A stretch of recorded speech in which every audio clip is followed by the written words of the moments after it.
अस्सलाम वालेकुम।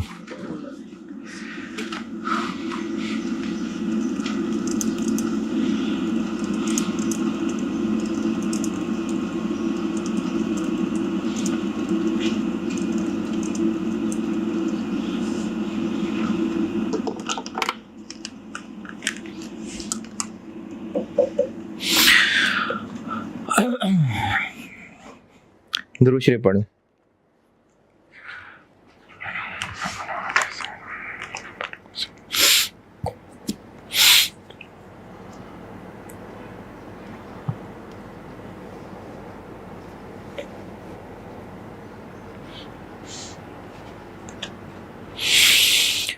एक बड़ी सी हेडिंग दी थी फाइनेंशियल एसेट्स।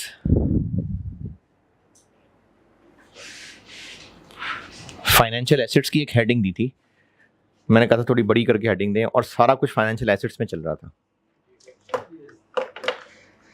रिकग्निशन के बाद मैंने फाइनेंशियल एसेट्स की हेडिंग दिलवाई थी और उसमें फिर ये सब कुछ हो रहा था, तो बस अब वो सब बहुत हो गया। अच्छा, एक सवाल दिया था मैंने, वो भी करने की तौफीक हुई हो। ऑटम 22 का बी पार्ट कौन सा था? हाँ, दूसरी इन्वेस्टमेंट वो नहीं हुई। अच्छा, ओके ओके।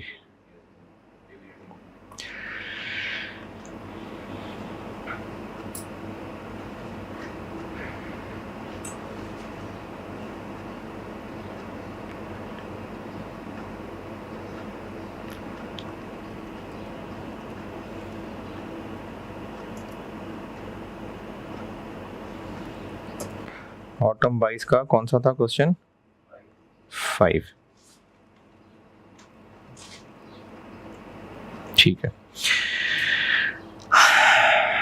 चलो दोनों ही बता देता हूँ।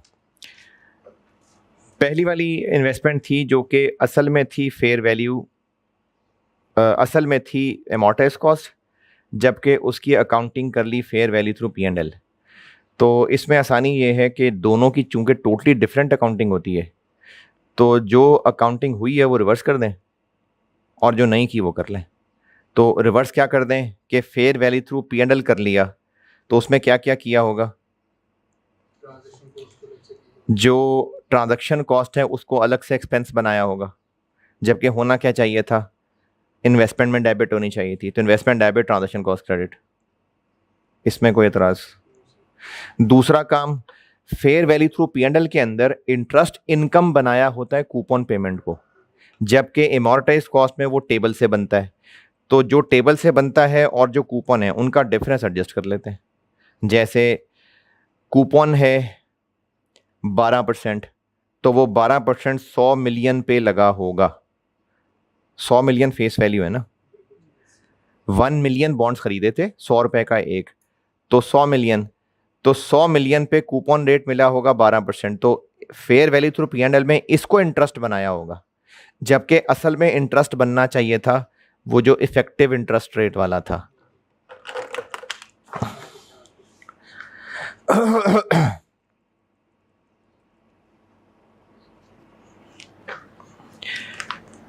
अच्छा चलें, ऐसा करते हैं कि मैं एंट्री करके दिखा देता हूं। कर लिया हुआ है ये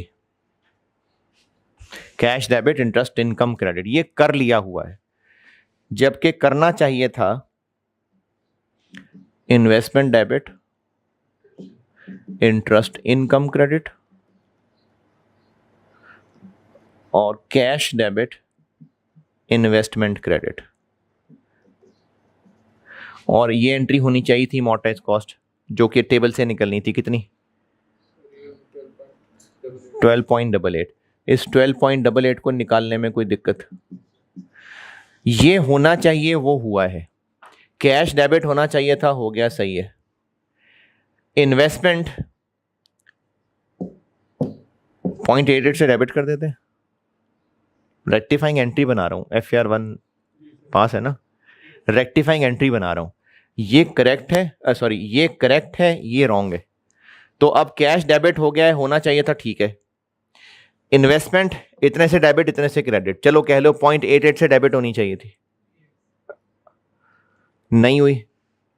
अब कर लें, इन्वेस्टमेंट डेबिट 0.88, इंटरेस्ट इनकम 12 से हुई है, 12.88 से होनी चाहिए, तो 0.88 से और कर लेते हैं। ये रॉन्ग है FAR1, ये करेक्ट है। एमोर्टाइज कॉस्ट पे ये एंट्री होती है, फेयर वैल्यू थ्रू P&L की ये एंट्री होती है, ये रॉन्ग है, ये करेक्ट है। ये हो गई है, ये होनी चाहिए थी, तो रेक्टिफाइंग बना रहा हूं मैं। ये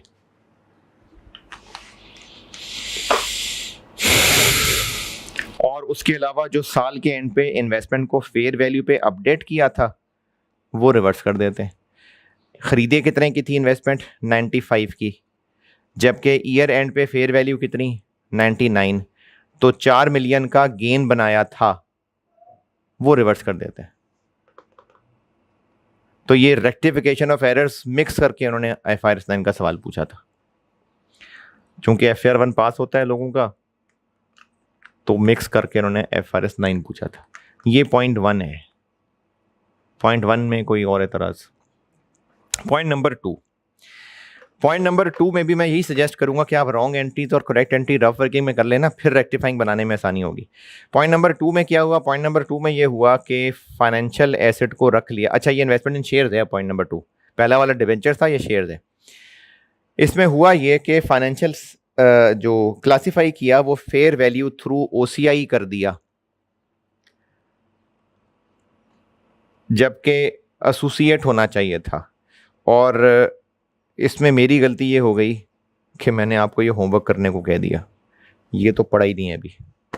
पॉइंट 1 करना था बस, पॉइंट 2 नहीं करना था, पॉइंट 1 करना था। पॉइंट 2 अभी हमने पढ़ा ही नहीं है, ठीक है। पॉइंट 2 हमने पढ़ा नहीं है, वो इन्वेस्टमेंट इन एसोसिएट है, वो भी हमने पढ़ा ही नहीं है, तो पॉइंट 1 था बस। तो मुझे याद ही नहीं रहा बताना। पॉइंट 2 हमने पढ़ा ही नहीं है जी, पॉइंट 1 पढ़ा है अभी सिर्फ। पॉइंट 1 में कोई और मसला? पॉइंट 2 जब कंसोलिडेशन में एसोसिएट पढ़ लेंगे ना, फिर ये तब होगा। तो पॉइंट नंबर 2 ये एसोसिएट से रिलेटेड था। चलो जी, फाइनेंशियल एसेट्स बस बहुत हैं, और फाइनेंशियल लायबिलिटीज पे आते हैं। तो हेडिंग दे लें अब बड़ी सी, फाइनेंशियल लायबिलिटीज।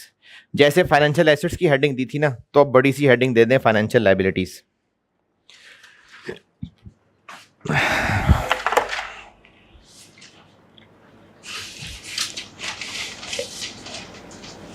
ये मैंने रेक्टिफाइंग बनाई, ये रॉन्ग है, वो करेक्ट है, ये रेक्टिफाइंग थी।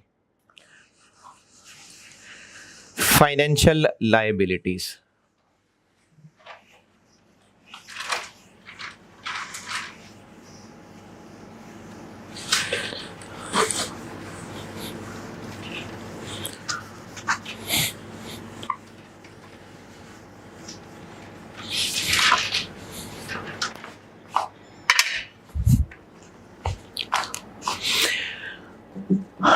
Financial liabilities.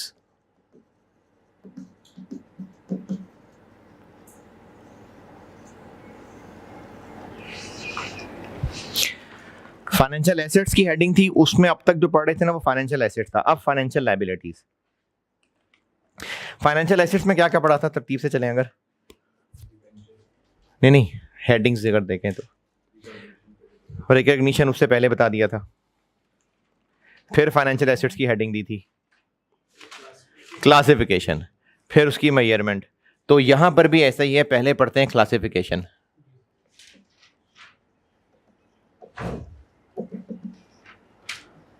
क्लासिफिकेशन, इसकी क्लासिफिकेशंस हैं बस 2, इसकी 2 ही क्लासेस हैं।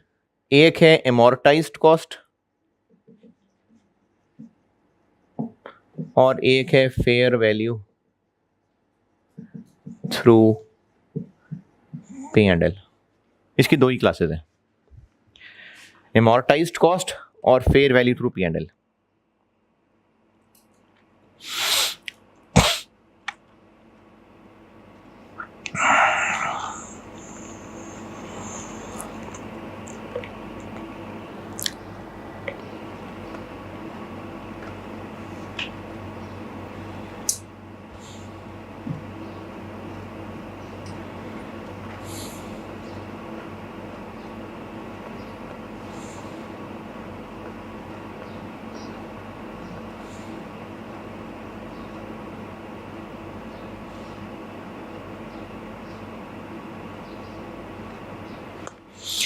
और इसमें बस डायरेक्ट अंग्रेजी लिखें, बस होगी 1 2 अंग्रेजी लिखें अब।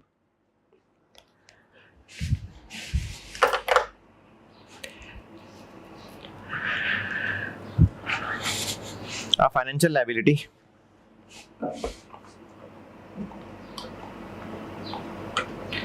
shall be classified,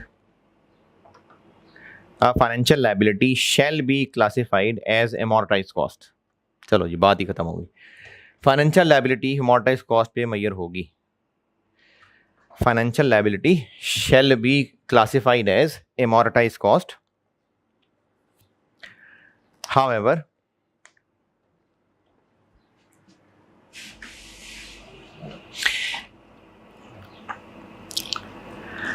an entity may,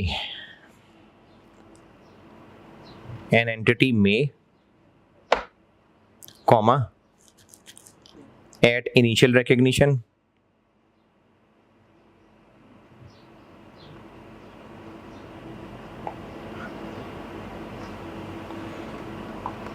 comma,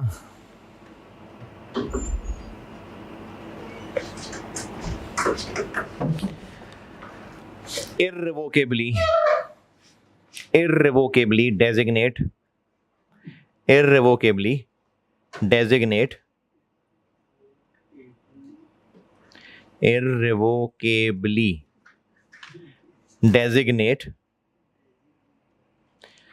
a financial liability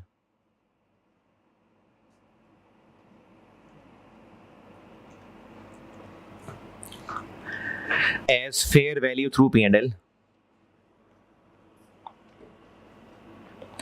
as fair value through P&L to eliminate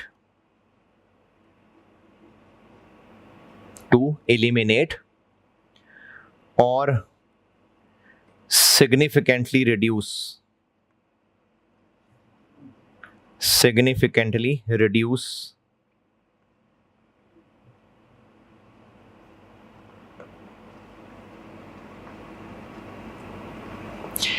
an accounting mismatch।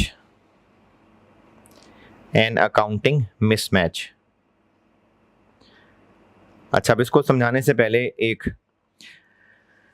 चीज़ पढ़ाई थी मैंने, इन्वेस्टमेंट इन शेयर्स वाली क्लासेस 2 थी, fair value through OCI, fair value through P&L।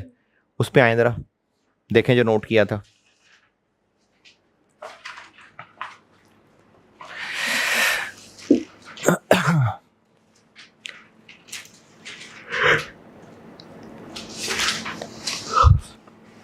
इसमें क्या लिखा था?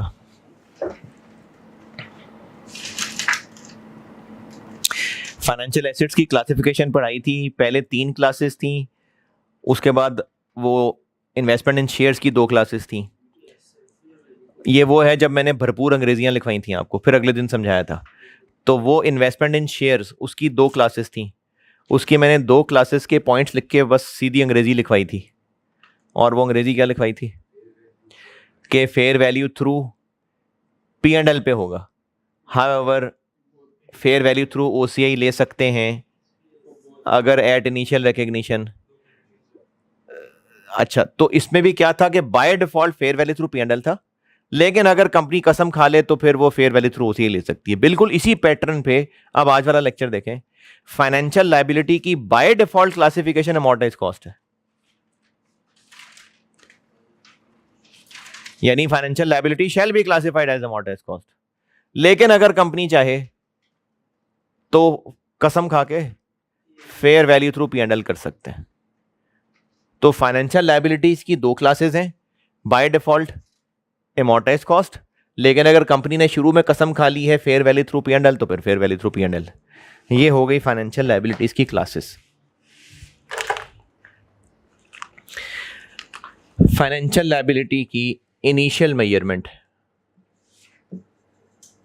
अच्छा, इतने दिन हो गए इस चैप्टर को पढ़ते हुए, फाइनेंशियल लायबिलिटी की कोई मिसाल? डिवेंचर्स, क्या इन्वेस्टमेंट इन डिवेंचर्स?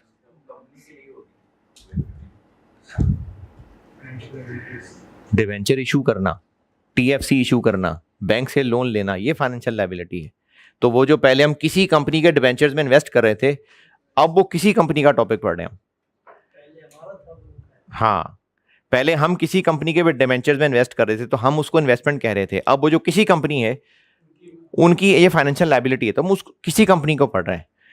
तो वो किसी कंपनी जो है जब डिबेंचर इशू करेगी तो इनिशियली कितने पे मेजर करेगी, इनिशियल मेजरमेंट।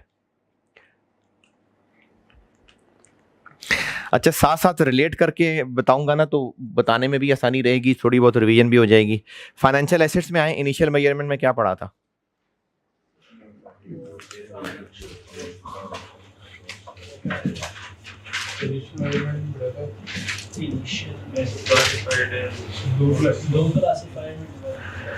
तो यहाँ भी हम वैसे ही कर लेते हैं।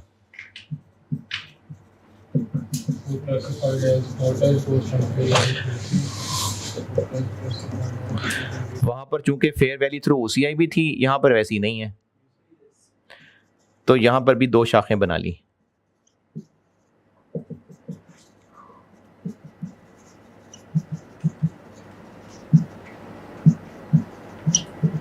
अच्छा, इस शाख का फल क्या था? इस शाख का है फेयर वैल्यू ऑफ एसेट। इधर तो यहां पर भी हम ऐसे ही कर लेते हैं, at fair value of liability, और यहां पर at fair value of liability plus transaction cost. उधर तो प्लस था, यहां पर भी प्लस, या मल्टीप्लाई कर लें या पावर ले लें।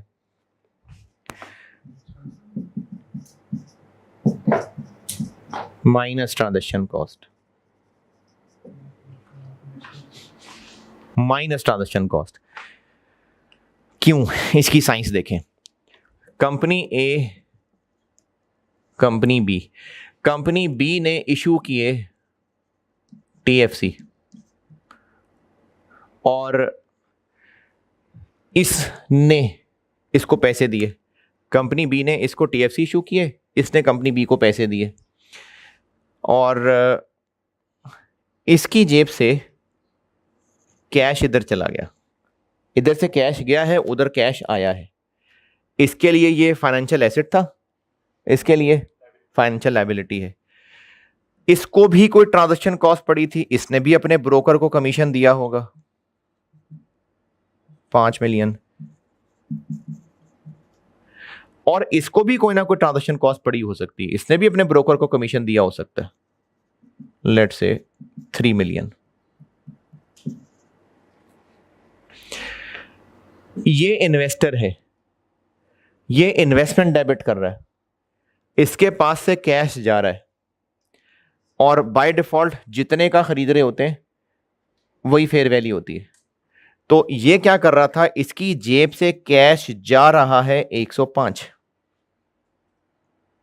तो ये इन्वेस्टमेंट भी डेबिट कर रहा है 105, तभी fair value plus transaction cost था, क्योंकि इसकी जेब से ये भी पे हो रहे हैं और ये भी पे ही हो रहा है। कंपनी ए की बात कर रहा हूं जो इन्वेस्टर है। कंपनी बी के लिए क्या हो रहा है, इसको 100 मिलियन मिल रहे हैं और ट्रांजैक्शन कॉस्ट दे रहा है, तो इसको तो नेट 97 मिल रहा है ना, तो इसलिए ये 97 पे टीएफसीज रिकॉर्ड करेगा, इसलिए लेस है। नहीं समझ आई? जो कंपनी डिबेंचर खरीद रही है वो उसका एसेट था, ट्रांजैक्शन कॉस्ट भी ये पे ही कर रहे थे और डिबेंचर खरीदने के भी पैसे पे ही कर रहे थे, इसलिए दोनों ऐड किए थे हमने। लेकिन ये टीएफसी इशू कर रहा है, इसको टीएफसी इशू करने पे पैसे मिल रहे हैं और ट्रांजैक्शन कॉस्ट ये पे कर रहा है, तो इसलिए इसमें से ये माइनस होना, तो इसलिए fair value of liability less transaction cost.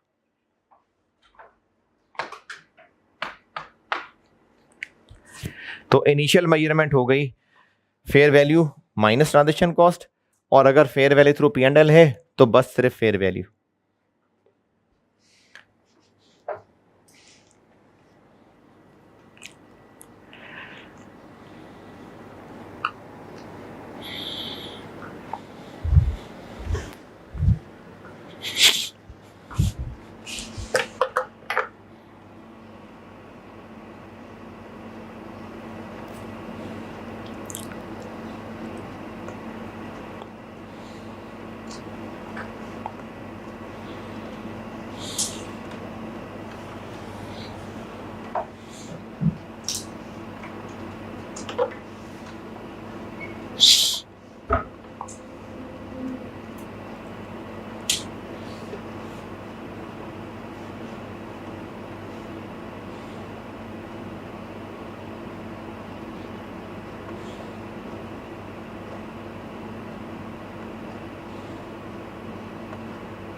हाँ जी, लिखा।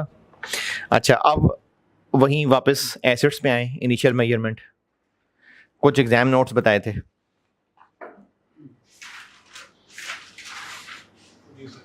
पहला पॉइंट क्या बताया था?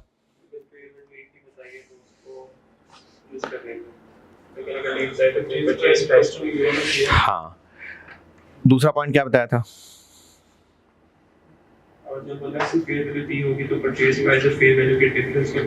ठीक है, फिर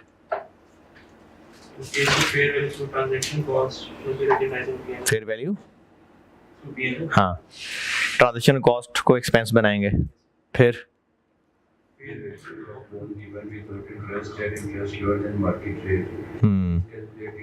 ठीक है। अब ये जो लायबिलिटी की इनिशियल मेजरमेंट पड़ी है, यही सारे नोट्स इसके लिए भी हैं, लेकिन सिर्फ टर्म चेंज हो जाएगी। वहां पर मैं बात कर रहा था परचेज प्राइस, यहां पर हो जाएगी इशू प्राइस। इशू प्राइस वहां बात की थी कि जितने के डिवेंचर्स वो खरीद रहा है वही बाय डिफॉल्ट फेयर वैल्यू है, और अगर फेयर वैल्यू डिफरेंट है तो प्रॉफिट या लॉस ऑन इनिशियल रिकग्निशन। यहां पर भी सेम बात है, बस परचेज प्राइस की जगह यहां पर इशू आ गया कि जितने का ये टीएफसी इशू कर रहा है बाय डिफॉल्ट वही फेयर वैल्यू है, और अगर से डिफरेंट है तो जो प्रॉफिट एंड लॉस है वो P&L में जाएगा। इसी तरह जो फेयर वैल्यू थ्रू P&L वाली क्लास है, इसमें ट्रांजैक्शन कॉस्ट की क्या अकाउंटिंग होगी?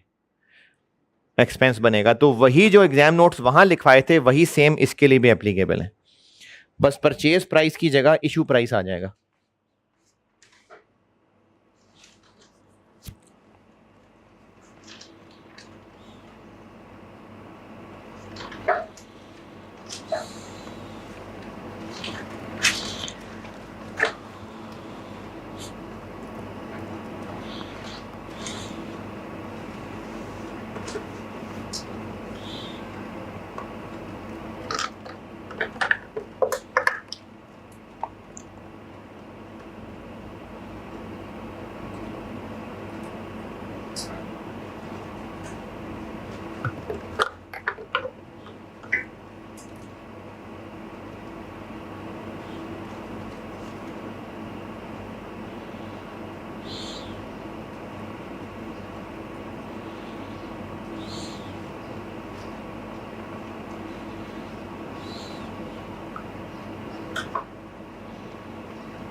हाँ जी, मैंने कहा था सेम वही है, सिर्फ परचेज प्राइस की जगह इशू प्राइस आ जाएगा, बाकी वही नोट्स हैं।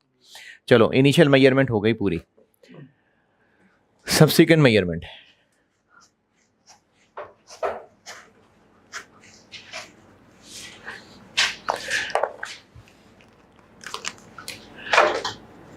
सब्सिक्वेंट मेजरमेंट,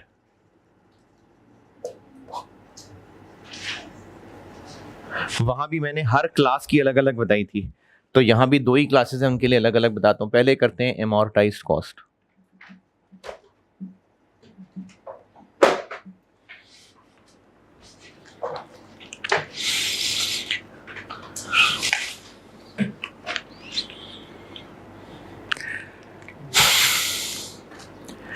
वहां पर हमने लिखा था कि asset shall be measured at amortised cost है ना यार,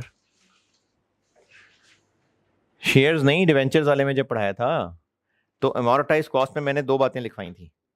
एक मैंने कहा था asset shall be amortise, asset shall be measured at amortised cost using effective interest rate method, और दूसरा पॉइंट मैंने लिखा था इंटरेस्ट इनकम P&L में रिकॉर्ड होगी। सेम काम यहां भी है। चलो अंग्रेजी दोबारा लिख देता हूं, liability shall be measured at amortised cost, वही वाला काम है।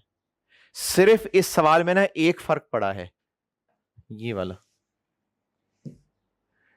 वहां ट्रांजैक्शन कॉस्ट प्लस हो रही थी, यहां नेट हो रही है, बाकी सब वही कैलकुलेशंस हैं, और अकल से वो अकॉर्डिंगली ज़रा उलट हो जाएंगी। वहां इनकम थी या इंटरेस्ट एक्सपेंस होगा, लेकिन सवाल की मेहनत सब बिल्कुल वैसे ही है। Using effective interest rate method, और दूसरी बात थी कि इंटरेस्ट इनकम कहा था वहां, यहां कह देता हूं interest expense. Using effective interest rate shall be recognized in P&L। वहां साल के एंड पे एंट्री करते थे investment debit interest income credit, यहां क्या करेंगे? वहां करते थे investment debit interest income credit, interest expense debit investment credit. यहां पर हमने डिवेंचर्स के नाम से लायबिलिटी रिकॉर्ड की हुई है, टीएफसीज के नाम से रिकॉर्ड की हुई है, तो interest expense debit debentures credit. Financial liability में क्या हो रहा है? कंपनी ने लोन लिया हुआ है, डिवेंचर इशू किए हुए हैं, जब डिवेंचर इशू किए होंगे तो डिवेंचर्स क्रेडिट किए होंगे, टीएफसीज क्रेडिट किए होंगे, लोन क्रेडिट किया होगा। ये है फाइनेंशियल लायबिलिटी। जब फाइनेंशियल एसेट पढ़ रहे थे तब इन्वेस्टमेंट डेबिट होती थी, वो इन्वेस्टमेंट करता था। फाइनेंशियल लायबिलिटी कर रहे हैं तो ये लोन ले रहा है, ये लोन क्रेडिट कर रहा होगा, डिवेंचर्स क्रेडिट कर रहा होगा, टीएफसीज क्रेडिट कर रहा होगा। है इन्वेस्टमेंट लायबिलिटी कौन सी होती है? नहीं, हम अपनी बुक्स में क्रेडिटर लिखते हैं कि डेटर क्रेडिटर लिखते हैं, कि उसका डेटर हमारा क्रेडिटर, क्रेडिटर ही लिखते हैं ना। हाँ, तो इसके सवाल करते हैं, ये लिख लें, सवाल करते हैं क्या?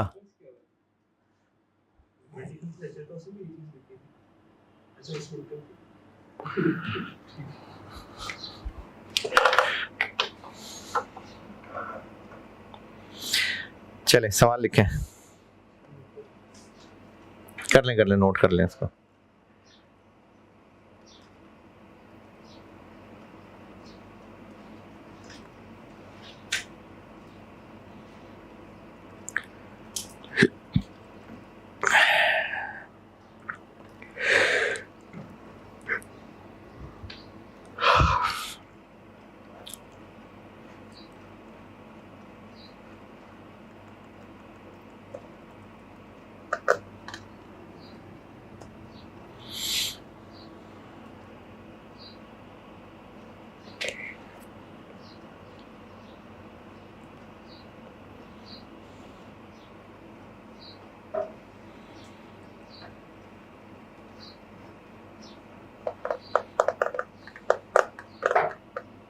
Noted.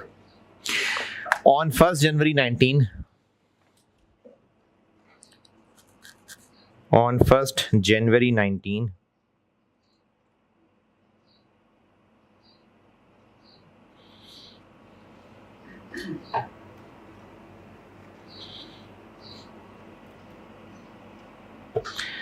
company issued 6% debentures. Company issued 6% debentures having nominal value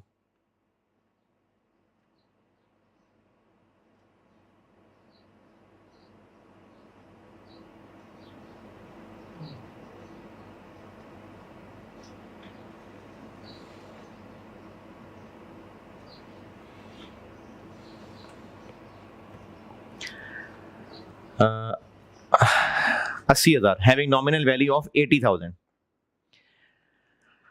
On 1st January 19, company issued 6% debentures having nominal value of 80,000 रुपए at a discount of 5%.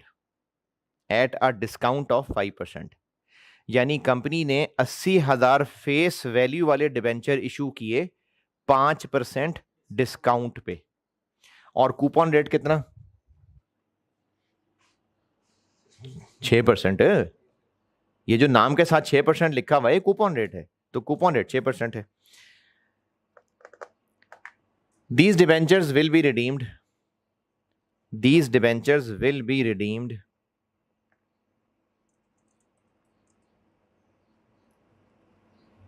after 3 years. After 3 years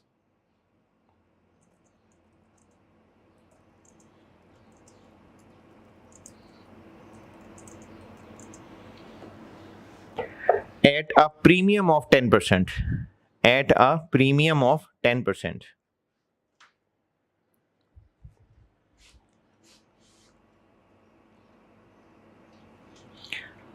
At a premium of 10%.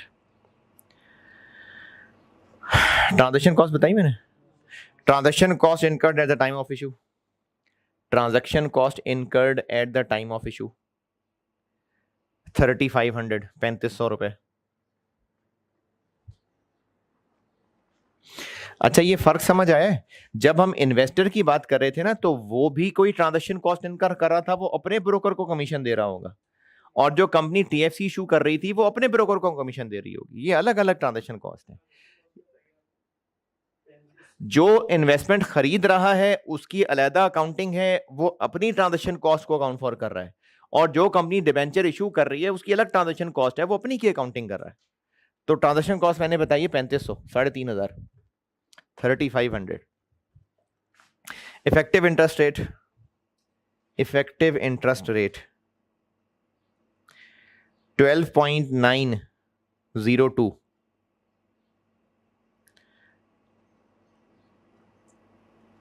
12.902%।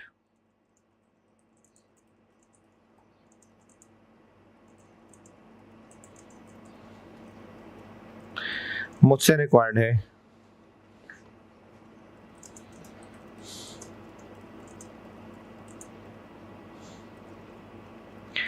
General entries 3 साल की, 3 साल की general entries है। चलें extracts भी, SOCI और एसओएफपी के एक्सट्रैक्ट्स भी। अच्छा, मैंने तो बताया नहीं कि अमोर्टाइज कॉस्ट पे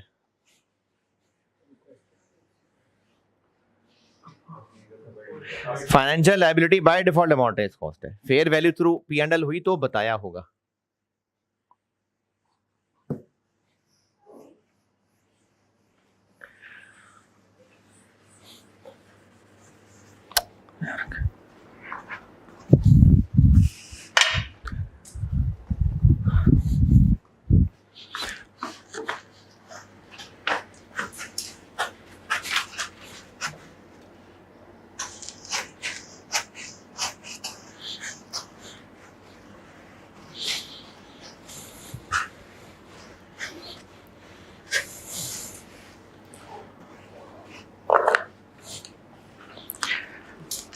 हाँ जी, पहली मैंने आपको कहीं ये बताई कि इन डिवेंचर्स की पहले दिन फेयर वैल्यू क्या थी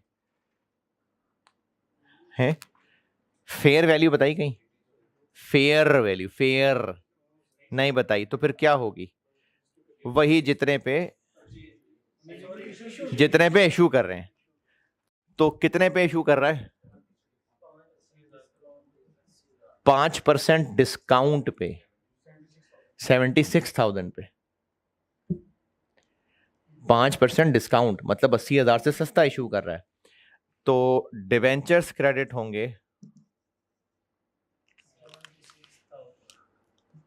76,000 माइनस ट्रांजैक्शन कॉस्ट। अच्छा, पैसे कितने मिल रहे हैं? पैसे भी इतने ही मिल रहे हैं। 76,000 रेज हो रहा है और 3500 खर्च हो रहा है, तो पैसे भी इतने ही डेबिट होंगे। 72,500 ये हो गई initial measurement. Fair value minus transaction cost. क्यों? क्योंकि ये पैसा आ रहा है और ये पैसा जा रहा है, इसलिए नेट हो रहा है। और जितने का इशू किया वही फेयर वैल्यू होगी। डिफरेंट होता तो बता देता।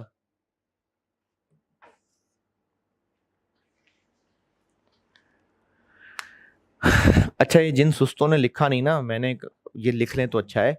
इनिशियल मेजरमेंट के मैंने जो नोट्स लिखवाए थे एसेट में, वही नोट्स यहां भी हैं। बस वहां पर परचेज के वर्ड की जगह यहां इशू का वर्ड आ जाएगा। वहां था परचेज प्राइस, यहां आ जाएगा इशू प्राइस। उसके बाद हर साल के एंड पे दो काम होंगे। वहां होता था investment debit interest income credit, यहां होगा इंटरेस्ट एक्सपेंस डेबिट। और यही डिबेंचर के नाम से जो लायबिलिटी बनाई हुई है ये debentures credit. FAR 1 IS 23 borrowings थी ना डिबेंचर TFC, तो ये वही बोरोइंग है, डिबेंचर्स लायबिलिटी है। ये फिगर कहां से मिलेगी? वो टेबल बनाना पड़ेगा। और वहां पर कैश डेबिट और इन्वेस्टमेंट क्रेडिट होती थी। अब कूपन पे करेंगे तो वहां था कैश मिलता, कैश डेबिट इन्वेस्टमेंट क्रेडिट। यहां पर कैश दे रहे हैं तो डिबेंचर्स डेबिट और कैश क्रेडिट। कितना? जो कूपन है। तो हर साल यही दोनों एंट्रीज होती जाएंगी। और इसके लिए कर लेते हैं बिल्कुल वही वाली working. Date, opening balance, interest, contractual cash flow और क्लोजिंग बैलेंस। टेबल का स्टार्टिंग पॉइंट वो 72,500, 31 दिसंबर 19, 31 दिसंबर 20, 31 दिसंबर 21। इंटरेस्ट 12.902%, 9354। कॉन्ट्रेक्चुअल कैश फ्लो कितना? कूपन 6%। किसका? 6% फेस वैल्यू का 4800।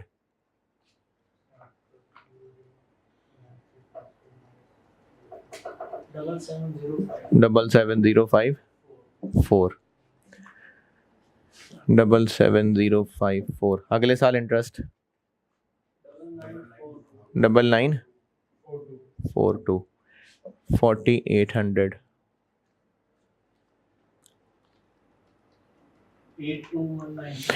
82,196।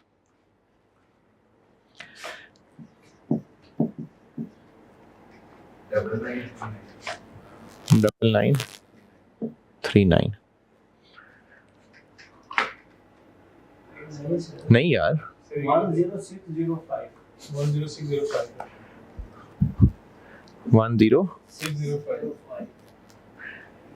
नहीं 604। अब यहां क्या लिखूं?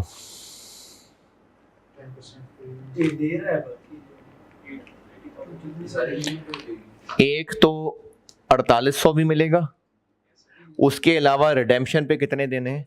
10% प्रीमियम पे, यानी 88,000 देना है। तो 88 रिडेम्पशन पे देना है और 48 तो ये है ही है, तो 92,800 लिखेंगे तो ये 0 होगा। रिडेम्पशन के ऊपर था 10% प्रीमियम, यानी 88,000 रिडेम्पशन है और ये आखिरी कूपन तो है ही है। अब तीनों साल की एंट्रीज 31 दिसंबर 19 interest expense debit debenture credit, debenture debit cash credit. 31 दिसंबर 20 interest expense debit debentures credit, debentures debit cash credit. 31 दिसंबर 21 interest expense debit debentures credit, debentures debit cash credit. ये कर लें दोनों साल बाकी भी एंट्रीज, और ये यही है फाइनेंशियल लायबिलिटी।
हाँ जी, डन।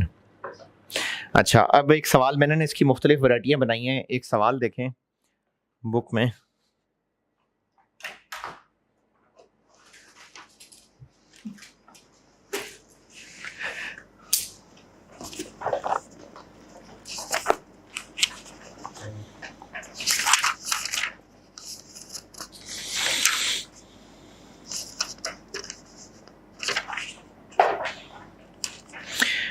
इस बुक में page 224 question number 17 Decent Limited, नहीं खुद ही बनाया हुआ मैंने, डिसेंट लिमिटेड के नाम से है, पेज 224। ये मैंने ऐसी 3 पॉसिबल वैरायटियां बनाई हैं, एम ही बस, ये नहीं कह रहा कि सिर्फ ये 3 ही है, एम ही बस प्रैक्टिस के लिए बनाई है। तो इन तीनों में ये टेबल पूरा कर दें, और एंट्रीज लिख के करनी है तो लिख के कर लें, वरना ज़बानी सोल्यूशन से देख के मुतमईन हो जाएं बस। ये आप अभी कर दें। Page 224 question number 17 Decent Limited के नाम से ये मैंने 3 वैरायटियां बनाई हैं। हाँ ये वाला, ये 3 वैरायटियां बनाई हैं, इन तीनों के स्केड्यूल भी बना दें। जिनके पास, ये मेरे पास मेरी लास्ट वाली बुक है वो राइज वाली, तो पेज 253 पे क्वेश्चन 7 था, ये मैंने बनाया हुआ है, इसमें 3 वैरायटियां डाली हैं, और इनके टेबल पूरे कर दें जल्दी जल्दी, और एंट्रीज लिख दें तो ठीक है, ज़बानी करनी है तो ज़बानी कर दें, करें ज़रूर। इसमें मैं आपको एक 0 कूपन चीज़ है वो दिखाना चाह रहा हूं, कर दें तीनों।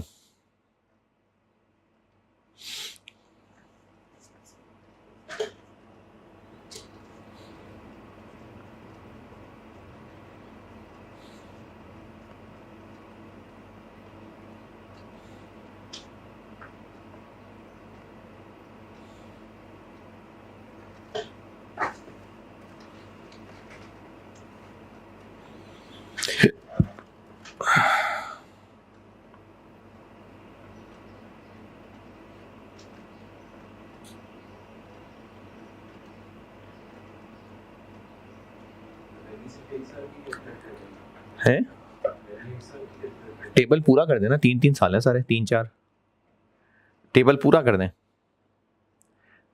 ताकि खास तौर पे ये चीज भी आपको क्लियर हो। ये आखिरी वाली है, करनी है तो कर दें, जबानी करनी है तो जबानी देख लें, जबानी सोच के सोल्यूशन देख लें। एंट्रीज तो हर साल सेम ही होनी है ना, तो किसी एक साल की कर दें, बाकी जबानी देख लें, लेकिन ये टेबल जरूर गुजार लें तीनों हाथ से।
एक मिनट पॉज करना।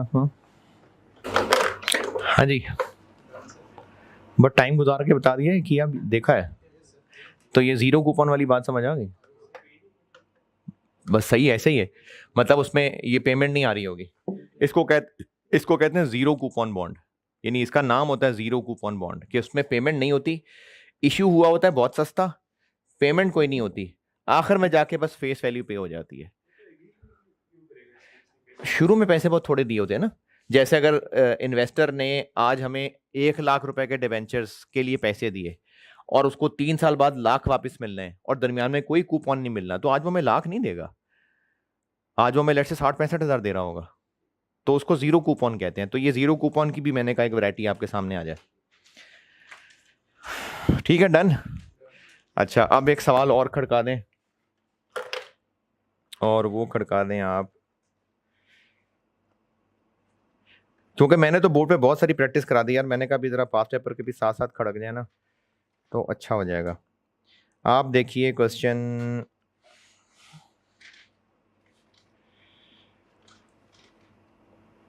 ऑटम 20,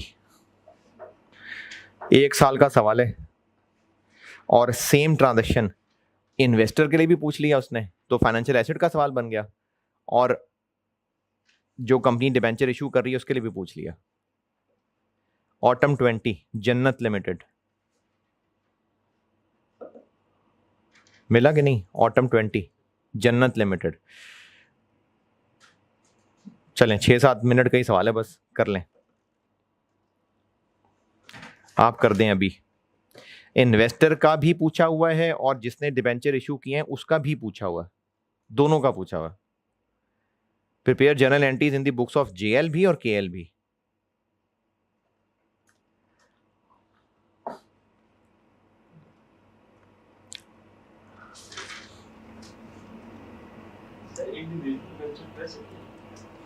नहीं, टोटल ना करने, यानी टेबल इंडिविजुअल का बनाना है।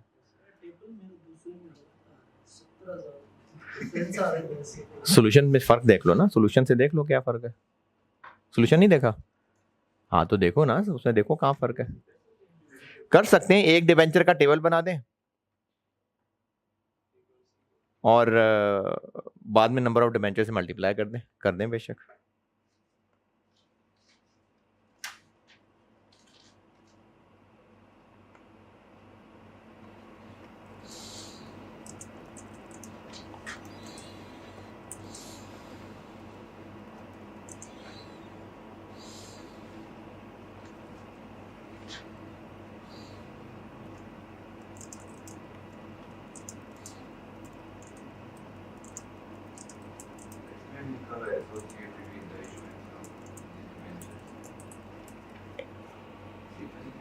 क्या क्या है ओह, पूरी अंग्रेजी तो पढ़ना यार। सेंटेंस शुरू कहां से हो रहा है? ट्रांजैक्शन कॉस्ट बताई हुई है, सिर्फ एसोसिएट का वर्ड ना देखें हैं, दी transaction cost associated with the issuance of debentures, यानी ट्रांजेक्शन कॉस्ट दी हुई है।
अरे इतनी देर का तो सवाल नहीं था यार।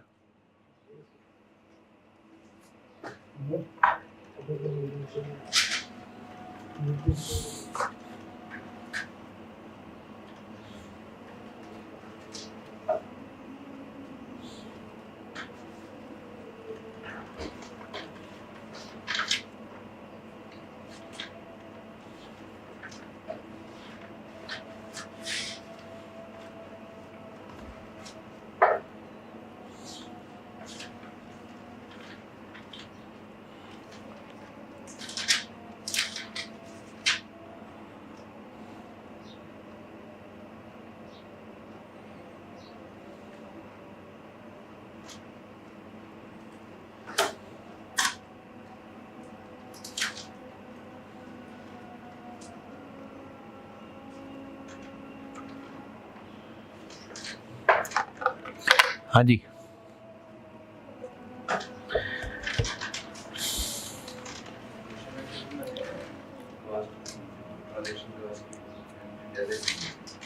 कोई मसला नहीं। देखें, पहले बात करते हैं डिवेंचर्स की। जो इन्वेस्टर है, तो इन्वेस्टर के लिए एमोर्टाइज कॉस्ट है या फेयर वैल्यू थ्रू P&L है? इन्वेस्टर के लिए, इन्वेस्टर है KL, तो उसके लिए फेयर वैल्यू थ्रू P&L है, तो उसने तो ट्रांजैक्शन कॉस्ट को अलग एक्सपेंस बनाना है ना।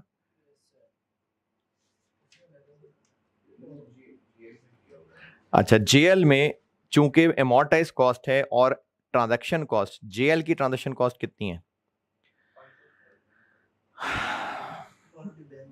5.5। तो इसको इसने डिवेंचर में ही नेट करना है। अब अगर वो उसी एंट्री में नेट कर दें या दो अलग अलग एंट्रीज कर दें तो एक ही बात है, उसी में ही नेट कर दें, रिजल्ट वही बनेगा। और बाकी सिर्फ 1 साल की एंट्रीज मांगी हुई हैं। क्या? नहीं, 5.5 सिर्फ जो है ना ये इशूअर की बताई हुई है। तो ये जैसे JL है, अब JL इशू कर रहा है, तो the transaction cost associated with the issuance of these debentures, ये सिर्फ वो बताई है जो इस JL को पड़ी है। KL को क्या ट्रांजैक्शन कॉस्ट पड़ी है वो कोई नहीं बताई अलग से, तो इसलिए उसकी कोई नहीं है ट्रांजैक्शन कॉस्ट। जी, आप क्या पूछ रहे हैं?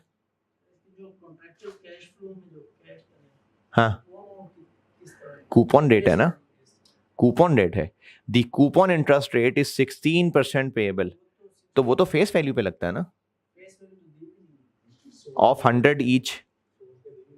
पहली line, JL issued 1.6 million debentures of 100 each at a premium of 10 रुपए। नहीं नहीं नहीं, फेस वैल्यू 100 रुपए ऑफ 100 ईच, ये फेस वैल्यू है। कूपन, डिविडेंड कह रहा हूँ, डिस्काउंट परसेंटेज, प्रीमियम परसेंटेज, वो सब फेस वैल्यू पे रखती है। तो कूपन लगेगा इस 100 रुपए पे। इशू प्राइस 110 रुपए।